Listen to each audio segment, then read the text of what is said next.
Sige, ano ba niluto mo pagkain para sa pinakamamahal mong Alamang asawa? with... Alamang with, ang Uy, gusto, masarap pa naman yung kamatis na may itlog na binati. Eh, yun yung paborito kong ulam. ala. Hindi ko pinagsasawaan yung ulam na yan. Pero lalong hindi ko pagsasawaan ng aking asawa. Nakita Lumayas mo? ka na dyan. Visit ka. Kaya, Lumayas ka dyan. ganyan talagang ang buhay namin dito sa bahay. Wala kasi makausap doon eh. Wala daw kasi ako makausap, puro ko cellphone. Ito. Tapos dito, napipicture ko pa siya. Ayan.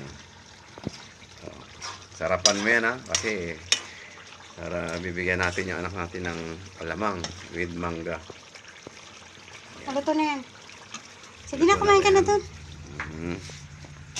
Kumain ka na doon. Busy yung asawa ko talaga. Parang sarap-sarap ano. Ano pakiramdam mo ngayon? Ngayong Valentine.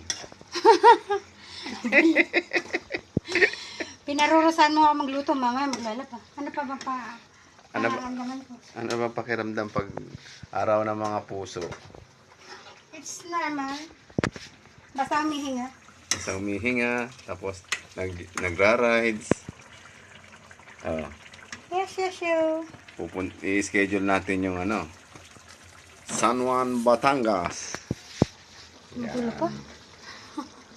Oo. Baliw ka talaga. Gusto lumayas ka nga dito. Yan. Alam mo, kung saan tayo masaya mag-asawa, tuloy-tuloy lang natin. Ang alin? Yung ganitong buhay. Oo. Kasarap ang buhay mo sa picture-picture ka lang. Siyempre.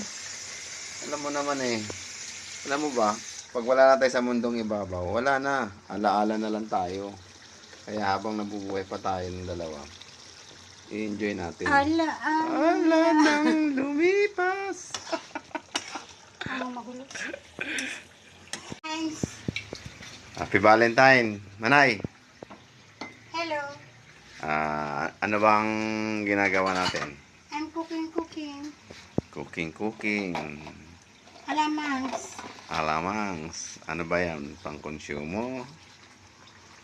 O pang-kabuhayan showcase? Yan o. Sarap. Yummy o. Ito yung hilig ng asawa ko Masaya na siya pag may mga ganitong ginagawa yan. Di ba, Manay? Very delicious eh. Very delicious. Lagyan ko ng suka para tumagal. Oo. Tumagal ang buhay. Ayan, suka. Sabi nga ni Marcos, napag-utusan lang bumili ng suka. Ayan, tumakbo na ng kandidato.